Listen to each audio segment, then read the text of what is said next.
और तैयारी की शुरुआत में 6 महीने यह काम कर लो, तुम्हारी स्थिति बहुत मजबूत हो जाएगी।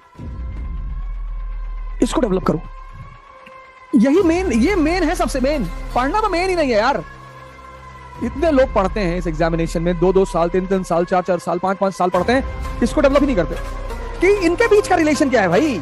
ये तुम मेहनत करो और उस मेहनत का कोई रिजल्ट ना दिखाई पड़े तो उससे निराशा पैदा होगी।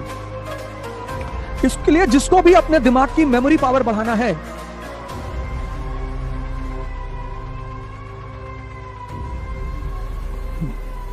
Jai Hind, friends. today I'll tell you 4 important things which every aspirant should be aware about before he or she starts the preparation. If you have these 4 things, the chance of qualifying civil service is very high. If you don't have, you can develop with the coaching institutes. 4 things. First thing, sitting.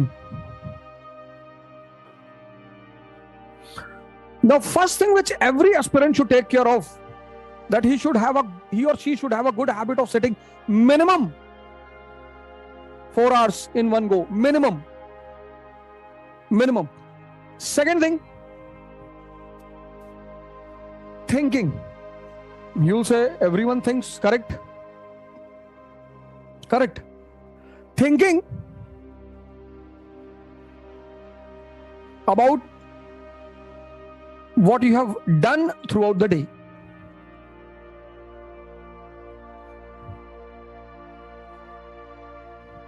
Whatever you have done throughout the day, don't allow your mind to run away from that. It's a very big issue. There are people who study for 5 hours, 10 hours, 15 hours, but this they are unable to do. They are unable to do it. मतलब तुम मेहनत करो और उस मेहनत का कोई result ना दिखाई पड़े तो उससे निराशा पैदा होगी, निश्चित तौर पर पैदा होगी। तो पहला काम सिटिंग। लेकिन मैं कहूंगा सिटिंग मत करो, खड़े होकर पढ़ो। डेस्कटॉप खरीद लो जो टीचर्स रखते हैं क्लासरूम में, और खड़े होकर पढ़ो। और दूसरी चीज थिंकिंग। तुम जो पढ़ते हो उसको रोटेट करते रहो। तीसरी चीज कनेक्टिंग।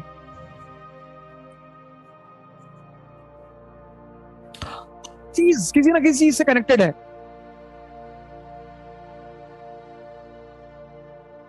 ये जो स्कूल और कॉलेज के बीच में डिफरेंस है वो यही है। स्कूल और कॉलेज के बीच में जो डिफरेंस है वो यही है। यही डिफरेंस है। स्कूल में क्या पढ़ाया जाता है, क्या, क्यों और कैसे। स्कूल मतलब क्या, क्यों और कैसे, बस। What, why and how. क्योंकि एक बार तुम इसको समझ गए, फिर तुम जब कॉलेज में पहुंचोगे तो उन सारे सब्जेक्टों का जो कोरिलेशन है उस लेवल पे पढ़ाया जाएगा। और आईएएस की जो तैयारी है वो कॉलेज लेवल की है। लेकिन जिसका स्कूल लेवल कमजोर है, ये अफगानिस्तान की स्थिति देखो, इकोनॉमी देखो, पॉलिटी देखो, सोसाइटी देखो, रिलीजन देखो, और टर्की की देखो, दोनों मुस्लिम कंट्री हैं। यहां की इकोनॉमी देखो, पॉलिटी देखो, सोसाइटी देखो और रिलीजन देखो।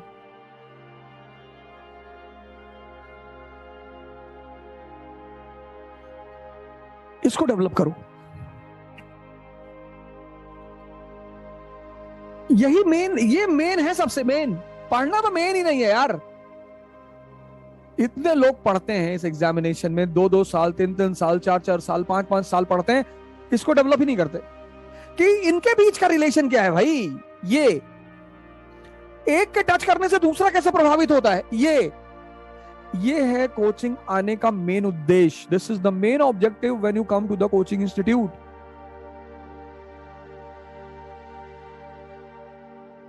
और चौथी चीज, राइटिंग।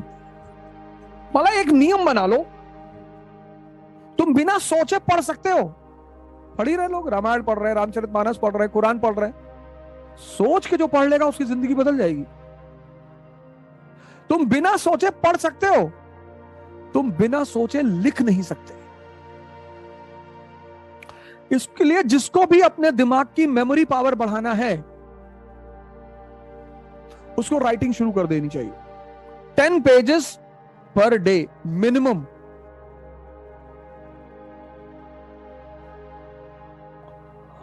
और तैयारी की शुरुआत में 6 महीने यह काम कर लो, तुम्हारी स्थिति बहुत मजबूत हो जाएगी। 6 months तैयारी की शुरुआत में 6 महीने ये काम कर लो, ये चारों काम 6 महीने कर लो, तुम्हारी स्थिति मजबूत हो जाएगी।